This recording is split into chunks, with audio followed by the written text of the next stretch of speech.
Thank you so much, Rain Day. Much appreciated as always. Breaking down all the action in between games. The host with the most, my boy Rain Day. We're jumping into game number 5. Vicky, we got 2 more games to go. We got a leaderboards and a standing.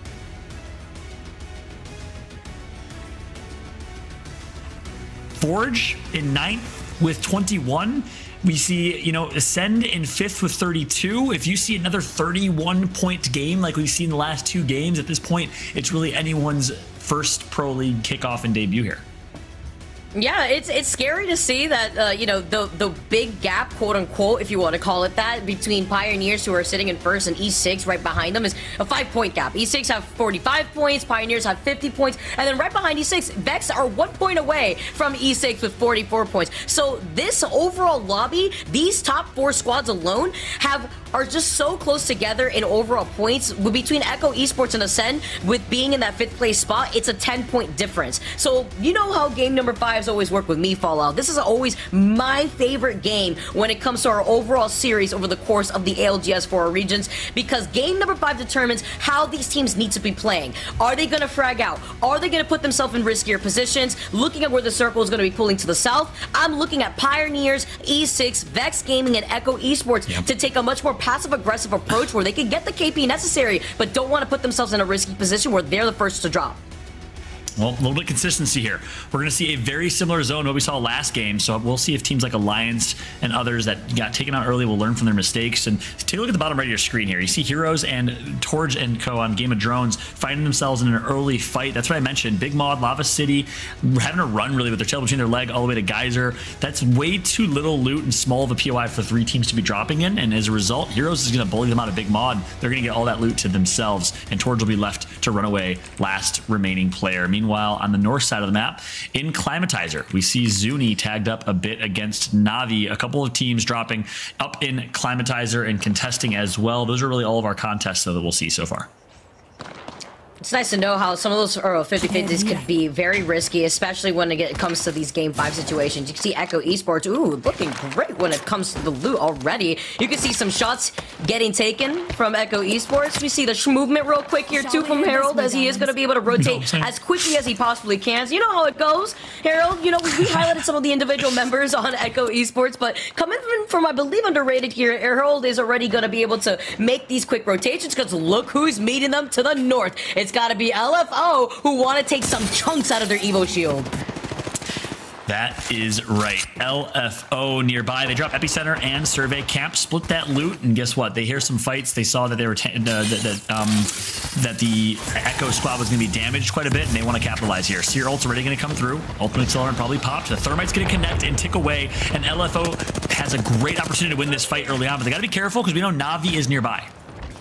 Yeah, Navi landing on the other side of Climatizer. That was the original squad that was taking some shots at Echo, as LFO are looking to continue on this domination. Heroes also, by the way, already getting an early knock themselves. A lot of early fighting happening as they get Bardo. They get the knock first. Now it's the initiation right here for LFO. But Ascend, or rather, sorry, Navi on the other side is still taking shots at them, but they're pretty distant away. So with that knowledge, now LFO are going to be able to fully send it onto the squad. Yeah, they gotta be careful in full sending. They need shield swaps, and they need them quick, because Navi can third party this, and this could be dangerous. Light's gonna go down. Is Navi close enough to push? No, and this is interesting. I mean, CIS was always known originally to be the most aggressive sub-region of Europe. They played so fast. You saw the likes of Artico and the Gaiman Gladiator squad flying at people on Wraith, but this is a good example of just a different playstyle from CIS. Navi 2 years ago would have flown at that fight and would have easily capitalized on the freest 2 kill points or 3 kill points ever. Instead, LFO is able to reset. Locky takes high ground and is doing a good job just kind of scouting out the competition, making sure they're not getting pushed. By the way, ranked players take note. You always want to make sure someone's kind of watching as everyone else is looting so you don't get third partied. There's ways to prevent RNG in Apex, but right now it's going to be LFO that's going to be able to reset. Vex now find themselves in a rotate, bullying Forge yet again. Yeah, Forge actually just taking off. Vex says, all right, you get to live another day. No worries. We'll take a longer rotate off to the other side because they are looking great in terms of loot. You could see this right now with the Skull Piercer. You could see right now Vex Gaming are just looking to make their next plan. That's right. Well, guess what, Vicky? I got some good news. I'm here to report that we got our first listen-in of the ALGS Year 3 Pro League, baby. And who are we going to listen into? None other than the hypey Vexed Gaming squad. Let's jump into a listen-in with Vex Gaming. Yeah, I got 2 archers, no termites. Guy there, Gibby. Let's just swing right. They're not looking right now. They should be outside. I'm running Okay, to like... yeah, just swing right, just follow my path, I think. Yeah. Let's go. I'm removing my pins. Forget that. Energy on the right, Andrew. They're shooting someone else, this is perfect. Come, don't shoot right now. It's on the way. Get roof away and just chill. I see no one. No, I don't wanna fly right now, okay? We just climb. Yeah, don't fly, do not fly. They're not close. They're not even building, boys. They're just in the open. Yeah. They might got one knock, I think. Go right side, maybe.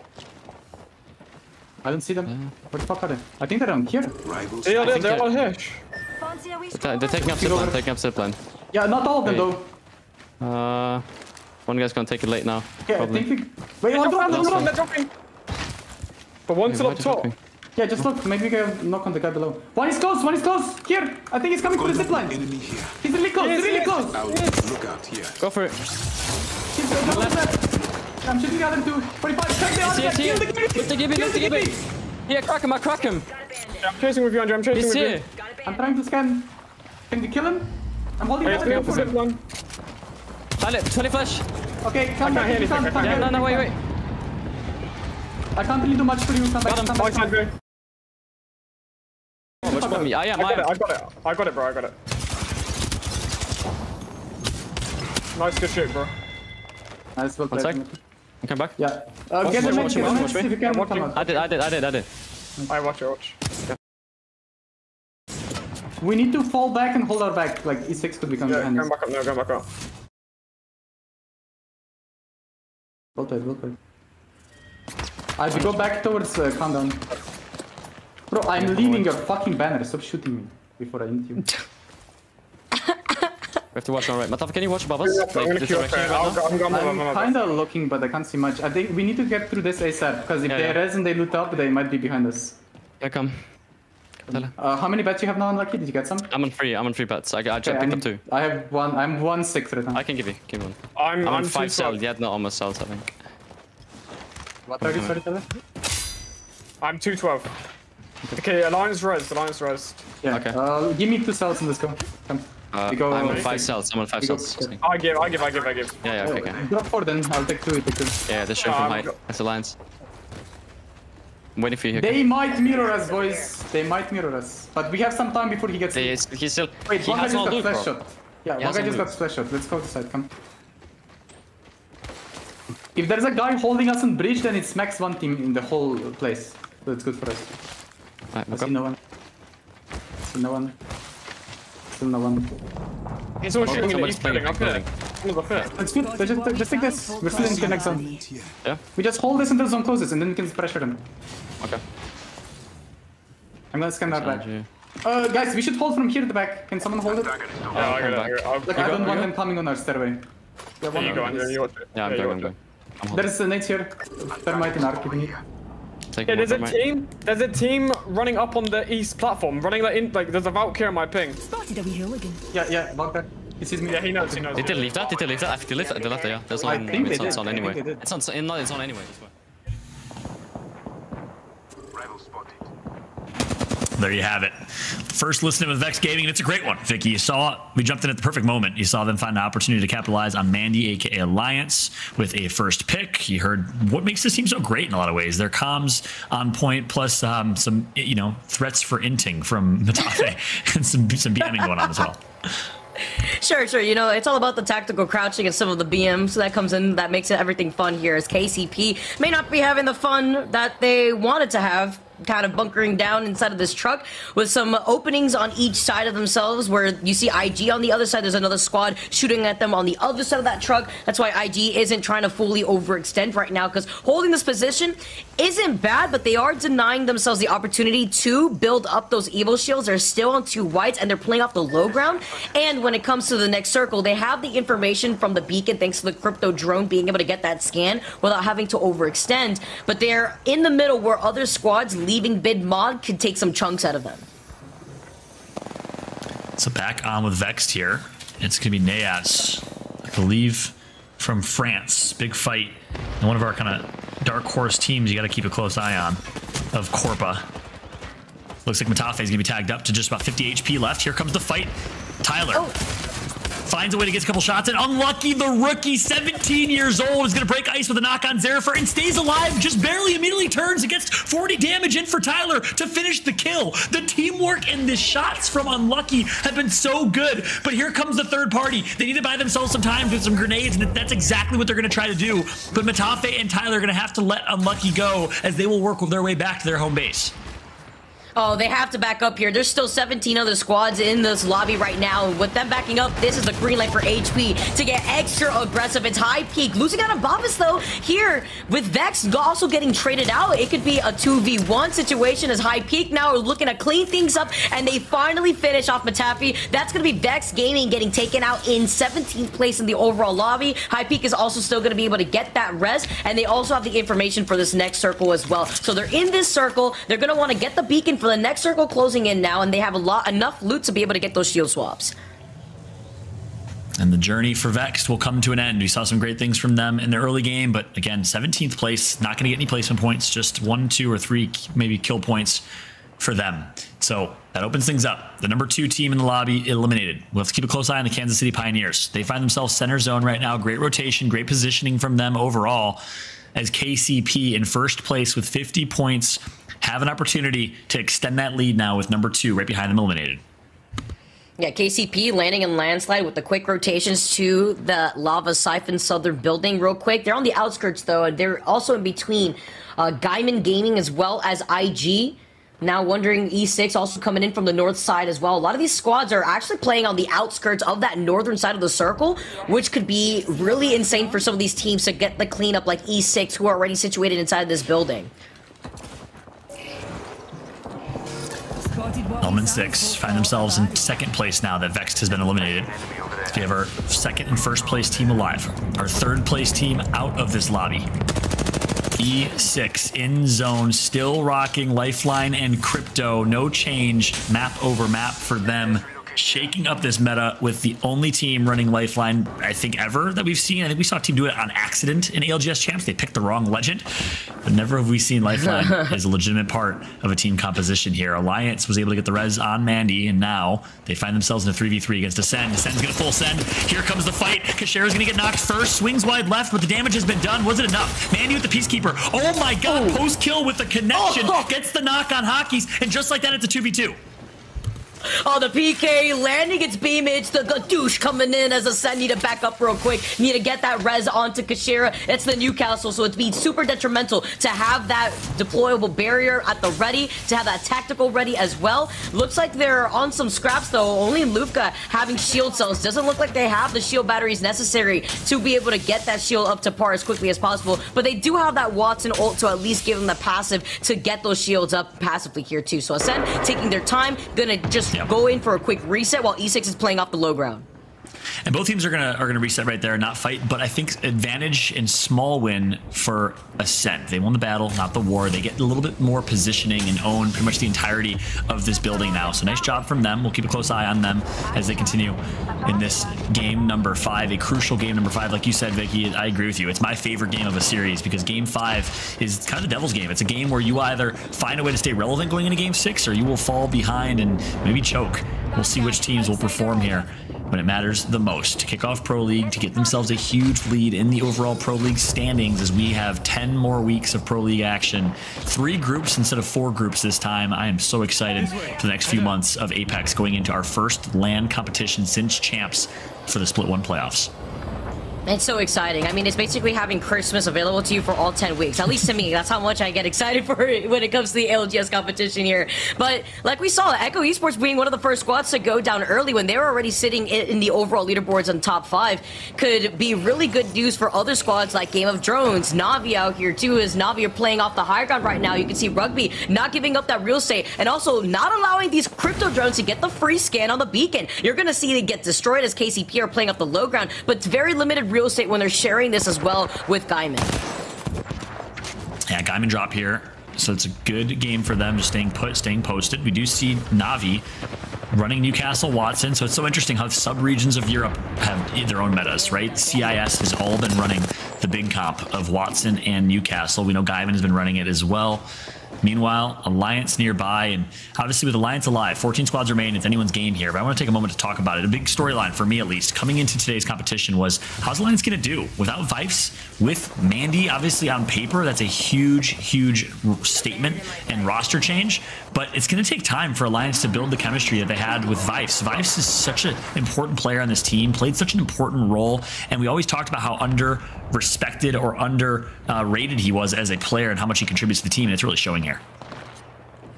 I really like how you highlighted that, because there's some players that just cannot be replaced out here, especially being an integral part of that team. Yeah. As you can see a lot of these other squads just... Yeah, I 100% agree on that. But with a lot of these other squads also making sure that they could readjust with the double tap. Ooh, make one for the books. Also, by the way, my sleep paralysis demon is out in the lobby, and it's going to be the Rampart with the Sheila getting a knock onto Hockey. So Alliance also in trouble as Ascend get taken out. Na'Vi adding into the pressure with HP to clean up that team. Ascend unfortunately caught in the middle of that rotation. But this is why I was talking about Na'Vi's positioning here, because although they're on the high ground here and they're here early, they had information and they took control of that beacon right from the get-go, because like you mentioned, this is their POI, this is their drop spot, so they had this information very early in the game. This double tap trigger is popping right now, and that's why the G7 Scout, it was so good last season on the last patch, which these teams are still playing on, by the way. That's why you can connect for 120 damage in a matter of seconds with the double tap if you hit both shots. The Kansas City Pioneers in first place, in good positioning as well. They have the entire awning or outskirts of this section here, and they will find themselves with Watson fences galore, with a pylon that's going to give them more shield. KCP well poised, well positioned, but still 13 squads remain.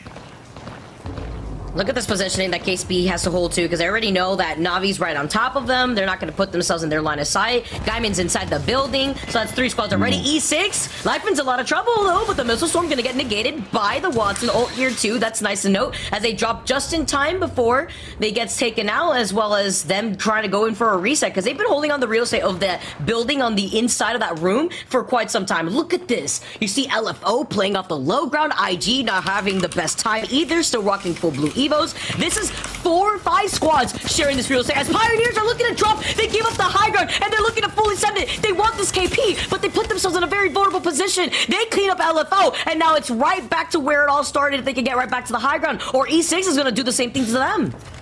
That's a big decision, and that's a great call, Vicky. Reason being, look at the top left of your screen. The zone's going to be pulling away. They're not in zones. So they say, hey, look, we're going to have to rotate anyways. We might as well get 3 kill points and rotate on low ground, where we have more cover to work with than as opposed to a team that was right across the other side of the wall there. So I love that decision from the Kansas City Pioneers to drop now again in a hard position with a tough rotate. We saw that in game 3. They found a way to find success. Can they do it again is the question here. Jumping aboard with Element 6, they find themselves in a fight here. Let's jump into a listen-in with Element 6 amidst a busy fight.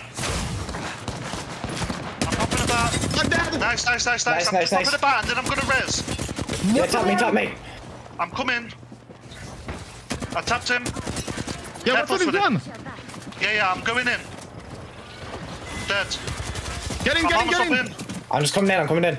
I almost up. No drone yet. Leave. Can I res you? Tap him? Yeah, tap me. They might be pushing, Swinny. Yeah, I'm imping. Yeah, they're looking through. No, come back in this corner. Come back in this corner. Yeah, I'm good. I'm body blocking you. We find right now. Just buy time. I had lava on the left. We need to go on Swinny's side. We need to go on Swinny's side. I'm coming. We fine? I'm popping the bat. Reset the com. Yeah. We can play out the back if we need to. Scrim. You need all XL, Swinny? Can I peek down? No, Can I peek down here? Look that guy here. It's on height. Where? Okay. On the height here. One of them. Break that shit. Yeah, break the wall. Down cracked. Careful the back as well. They dropped. They might be fighting inside. No, they're playing inside for okay. There's 2 teams there and then 1 team's free to play. We need to clear left. Okay. Yes. I'm gonna hit me then. Okay, I need to pop a bat. It's all you right now, Lip. Let's go, defend. One's playing far right. I'm sliding left. I need to bat. I'm out right now.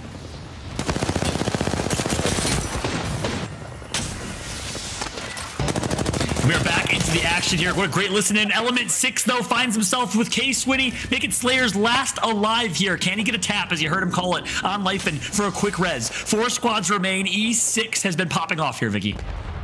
These comms are incredible. IG also fighting against Guyman on the high ground here. 2 HP in an amazing position to get themselves out of the fray. Can they get the res on their teammate right behind them? Rather, that was a knock that they were able to get. It's E6 just leaving Slayers inside of this trailer. Can't get in the middle between all of this chaos because if Slayers gets out in the field, you already know that Hardecki's going to be able to clean him up. Now Hardecki gets taken out. That's going to be Guyman Gladiators out of this fight. High Peak still up and alive, and Element 6 just trying to get out of that line of sight. Just making some makeshift cover with the lifeline ult. And he's gonna get int right away. The int comes through, and E6 is out. Nice job by HP right there in that fight. 2 squads remain. IG, I believe, is one of them versus High Peak, the other. Invictus needed this game significantly. They were behind in the standings with their debut with Graceful and doing such a good job holding high ground right now. The Valkyrie Q gonna come through and continue to poke, but Bavis does a good job keeping them at bay for now. Young Hong Kong is gonna get knocked all up to the last 2 members, and Invictus Gaming is gonna do it. They will be your champions for game number 5. A must-needed win. That was such a good performance and positioning from IG because they were playing off the low ground that entire game. Remember, they had blue Evil Shields until that second to last